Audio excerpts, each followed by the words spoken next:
अस्सलाम वालेकुम। Welcome to my channel खौफनाक कहानियाँ विद माजिद। तमाम वीडियो अपडेट के लिए खौफनाक कहानियाँ विद माजिद को सब्सक्राइब करके बेल आइकन को ऑन कर दें। बढ़ते हैं आज की स्टोरी की तरफ। आज सुबह जब मैंने हस्बे मामूल अखबार का मुताला किया तो एक खबर ने मुझे चौंका दिया। यूनिवर्सिटी की तालिबा तंजीम के अहम और सरगर्म रुकन की हलाकत की खबर नुमाया थी, जिसके बारे में लिखा गया था कि मरने वाले का नाम अंजुम था। इस खबर ने सुबह ही सुबह मुझे अफसरदा कर दिया था। मैं इस ख्याल को भुलाने के लिए मिर्ज़ा साहब की तरफ चल दिया। मिर्ज़ा साहब ने हैरत से मुझे देखा और खैरियत दरियाफ्त की। मेरे मुंह से बेसाख्ता निकल गया, बस मिर्ज़ा जी, आजकल की नौजवान नस्ल जिस राह पर चढ़ निकली है उसकी परेशानी ने जी मतला दिया। आज सुबह की खबर पढ़ी आपने? मिर्ज़ा साहब चौंक कर बोले, कैसी खबर? अंजुम की बात कर रहे हैं ना अंकल आप? ये आवाज़ तारिक की थी, जो मेरे अकबी जानिब मौजूद दरवाजे से कमरे में दाखिल हो रहा था। उसके पीछे उसका छोटा भाई शार्क और शैला भी मौजूद थी। तारिक और शैला को देखकर मेरे लबों पर बेख्तियार मुस्कुराहट फैल गई। एक वजह तो ये थी कि मुझे उन बच्चों से बहुत मोहब्बत थी। दूसरे ये कि ये मेरे ज़ेर तकमील नावल के मरकज़ी किरदार थे। नावल के किरदार पर तराशते हुए यही मेरी सोच का मरकज़ थे, मगर मैंने ये कभी सोचा भी ना था कि मेरे कलम का लिखा हुआ एक एक लफ्ज़ उनकी ज़िंदगी पर गुज़र सकता है। यही वजह थी कि जब भी मैं उन्हें देखता तो बेख्तियार मेरे मुंह से उनके लिए दुआया कलमात निकल जाते। खैर, मैंने तारिक की बात का जवाब देते हुए कहा, हाँ बेटा, मैं उसी की बात कर रहा हूँ। तारिक अफसरदगी से बोला, जी अंकल, उसके साथ बहुत बुरा हुआ। नहीं, वो इसी सलूक का मुस्तहिक था। यह जुमला कमरे में मौजूद किसी शख्स ने ना सुना सिवाय तारिक के। उसने आवाज़ की सिमत झटके से देखा। उसके मुंह से बेख्तियार निकला, बको मत। उस जुमले पर सब लोग हैरत से उसकी जानिब तकने लगे, मगर वहाँ तो कोई भी मौजूद नहीं था। ये तुम किससे मुखातिब हो बेटे? किसी से भी नहीं, वो बौखला गया। वो मैं शार्क से कह रहा था। कमाल है, मिर्ज़ा साहब ने कहा, शार्क तो तुम्हारी दूसरी जानिब है। उधर कौन है? मैंने तारिक के माथे पर पसीने की बूंदें उबरते देखीं। वो तीनों सलाम करके बाहर चल दिए। मैं और मिर्ज़ा साहब इधर उधर की बातों में मशगूल हो गए। कुछ देर बाद मैंने वापसी का इरादा किया। शायद नावल का नामुकम्मल मसूदा मुझे अपनी तरफ बुला रहा था।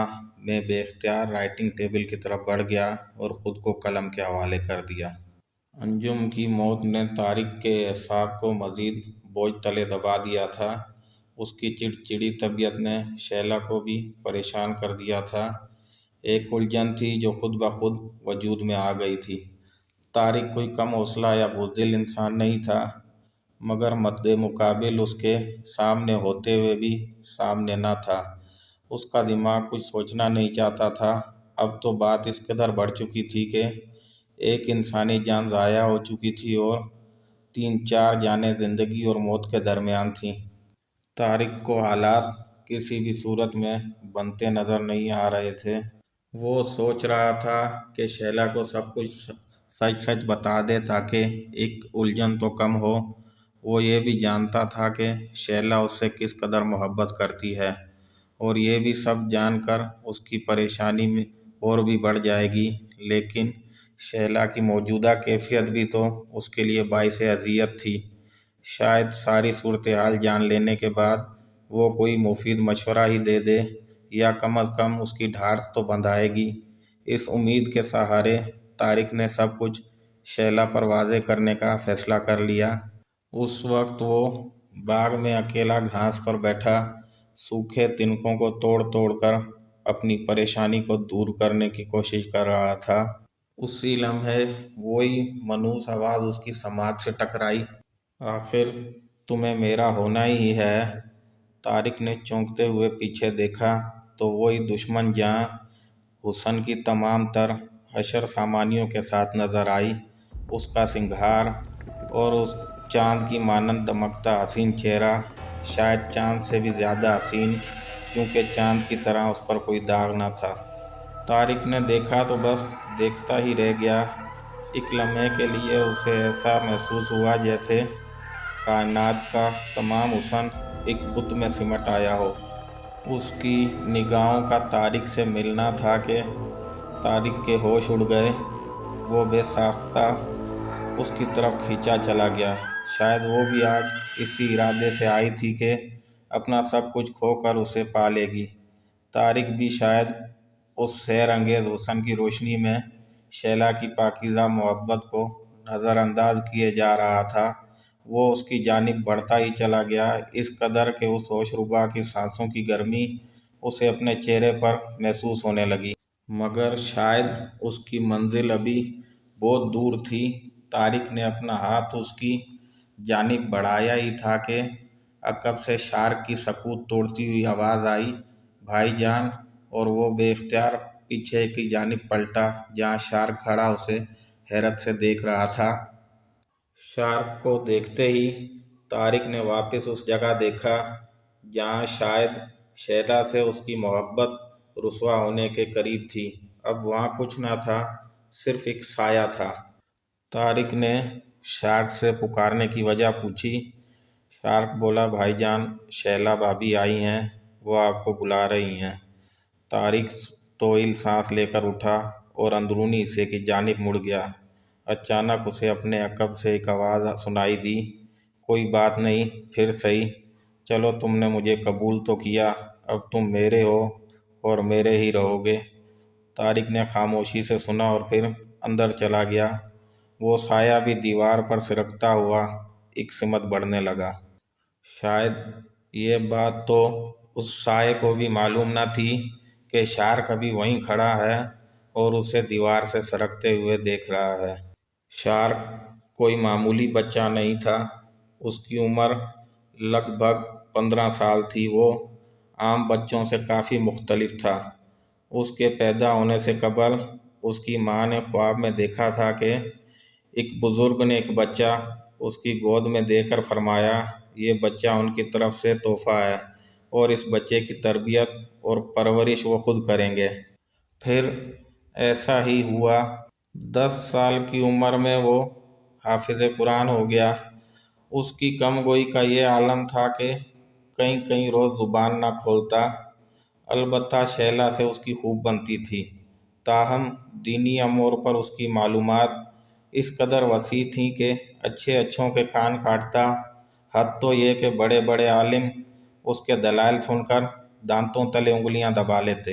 میں نے سوچا بھی نہ تھا کہ میں ناول نہیں، مرزا جی کے گھرانے کی تقدیر لکھ رہا ہوں۔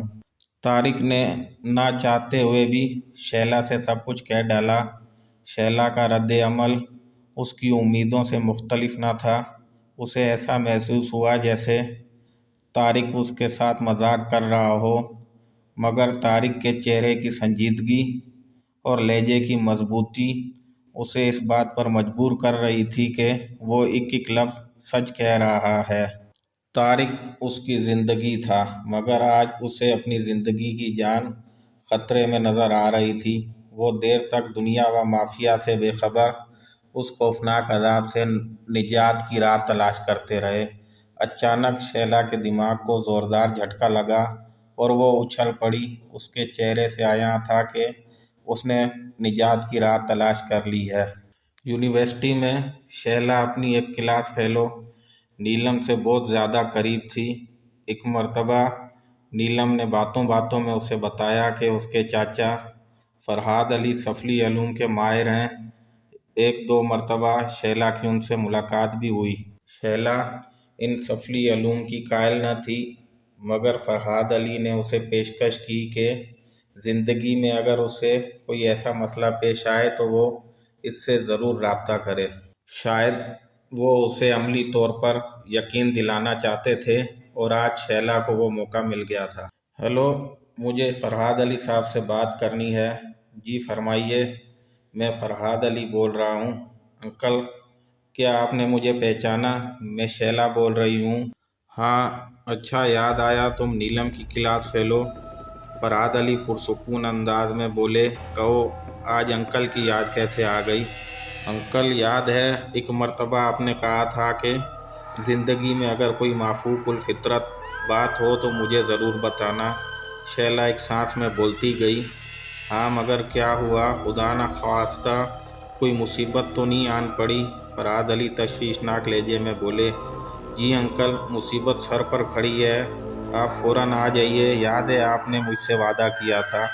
अच्छा सुनो, तुम हौसला रखो, मैं अभी निफ्स घंटे में पहुंचता हूँ। शैला और तारिक मरकज़ी दरवाजे के सामने कुर्सियों पर बैठे बेचैनी से पहलू बदल रहे थे। उनके कान दरवाजे की सिमत लगे हुए थे। अचानक दरवाजे पर दस्तक महसूस हुई। तारिक और शैला तकरीबन भागते हुए दरवाजे तक पहुँचे। दरवाज़ा खोलते ही शैला के चेहरे पर इत्मीनान की लहर दौड़ गई। आने वाले फरहाद अली थे, जो उन दोनों की फुर्ती देखकर मज़ीद परेशान हो गए। अलबत्ता शैले के चेहरे पर सकून दुगना हो गया था। नशिस्त गाह में फरहाद अली, शैला और तारिक गुज़िश्ता 15 रोज़ से होने वाले हालात पर तफसीली गुफ्तगू कर रहे थे। अचानक फरहाद अली बोल उठे, बच्चों, मैंने अगरचे ये सब शैतानी अलूम छोड़ दिए हैं और हर रोज़ अल्लाह से अपनी गलत कार्यों पर गिड़गिड़ा कर माफ़ी मांगता हूँ, लेकिन आप लोगों को इस मुसीबत से निजात दिलाने के लिए आखिरी बार इस इल्म को इस्तेमाल करूँगा। शायद अल्लाह मुझे आप लोगों की मदद के तुफ़ैल माफ़ कर दे। बस तुम एक रात सब्र कर लो, कल शाम से पहले मैं तुम्हारे पास आ जाऊँगा। और अगले रोज़ फरहाद अली ने पूरे घर का जायज़ा लिया और घर का वो कमरा जो तारिक की ख्वाबगाह से मुंसलिक था, अपने अमल के लिए पसंद कर लिया। मगरिब की नमाज अदा करने के बाद वो तीनों मुइज़ा कमरे में आ मौजूद हुए। फरहाद अली ने तारिक और शैला को कमरे के एक कोने में बैठने का मशवरा दिया और फिर अजीब व गरीब राख की पतली सी लकीर उनके गिर्द खींच दी। उसके साथ साथ उन दोनों को इस बात से आगाह भी किया कि हालात कुछ भी हों, वो इस एहसार से बाहर ना निकलें। उसके बाद फरहाद अली ने कमरे के मरकज़ में उसी राख से एक दायरा खींचा और कुछ ज़रूरी सामान उस दायरे में रख कर खुद दो जानों होकर बैठ गए। तारिक ने उनकी हिदायत के मुताबिक कमरे में पहले एक शमा रोशन कर दी थी। कमरे के गहरे अंधेरे में मोमबत्ती की रोशनी में अजीब व गरीब साए तख्लीक हो रहे थे। अचानक फरहाद अली ने मुंह में कुछ पढ़ना शुरू किया। उनके पढ़ने से कमरे में घुटन का एहसास बढ़ रहा था। उनकी आवाज़ बुलंद होने के साथ साथ कमरे में गर्मी और घुटन भी बढ़ती गई। अचानक कमरे में हवा की सरसराहट सुनाई देने लगी। आहिस्ता आहिस्ता उस आवाज़ में बिल्लियों के रोने की आवाज़ें भी शामिल हो गईं। तारिक और शैला का दिल सीने के बजाय कनपट्टियों में धड़क रहा था। हवा की सरसराहट में खौफनाक चीखें और जानवरों की आवाज़ें भी शामिल होती गईं। तारिक और शैला के असाब शल हो रहे थे। उनका जी चाह रहा था कि कहीं दूर भाग जाएं, मगर पाँव उनका साथ नहीं दे रहे थे। फरहाद इत्मीनान से अपने अमल में मसरूफ़ थे, दुनिया व माफिया से बेखबर। फिर अचानक चीखों का सिलसिला थम गया। हर तरफ एक सकूत छा गया, बिल्कुल ऐसे जैसे तूफ़ान से पहले समंदर पर सकून हो जाए। जैसे वक्त को किसी का बेचैनी से इंतज़ार हो। फिर वो आ गई जिसका इंतज़ार था। मोमबत्ती का शोला थरथरा रहा था। मोमबत्ती से निकलने वाला धुआं एक मरगोले की शक्ल इख्तियार कर गया। जैसे जैसे धुआं छटा, उससे वही हसीन चेहरा नमूदार होने लगा जो 2 दिन कबल तारिक का ईमान को डगमगा चुका था। वो मुजस्सिम हुसन अपनी तमाम तर दिल आवेजियों और रानाइयों के साथ आन मौजूद था। उसने एक नज़र तारिक को देखा, फिर शैला पर हकारत अमेज़ नज़र डालते हुए बोली, तुम ए हकीर नादान लड़की, तुम मलका तिलिस्म के मुकाबले पर इस हकीर कीड़े की मदद से तारिक को छीनने आई थी। अफसोस तू किस कदर नादान है। फरहाद अली एकदम खड़े हो गए। वो बोले, तू खुद को क्या समझती है कमज़ाद? अभी मैं तुझे बताता हूँ कि मैं क्या कर सकता हूँ। देखता हूँ तू कैसे इस नौजवान की ज़िंदगी से खेलती है। तू मुझसे हम कलाम होने की कोशिश कर रहा है, मगर नहीं, मैं तेरी बात का बुरा नहीं मनाऊंगी। मगर मैं तुझे तेरी औकात ज़रूर याद दिलाऊंगी ताकि आइंदा कभी कोई तारिक को बहका ना सके। वो बहुत इतराती हुई गोया हुई। फरहाद अली ने मुंह में कुछ बड़बड़ाया और एक झटके से दोनों हथेलियों को जोड़कर शमा की जानिब कर दिया। ऐसा करने की देर थी कि शमा सी आग की लटें उभरने लगीं और उस बला के खूबसूरत जिस्म को घेरने लगीं।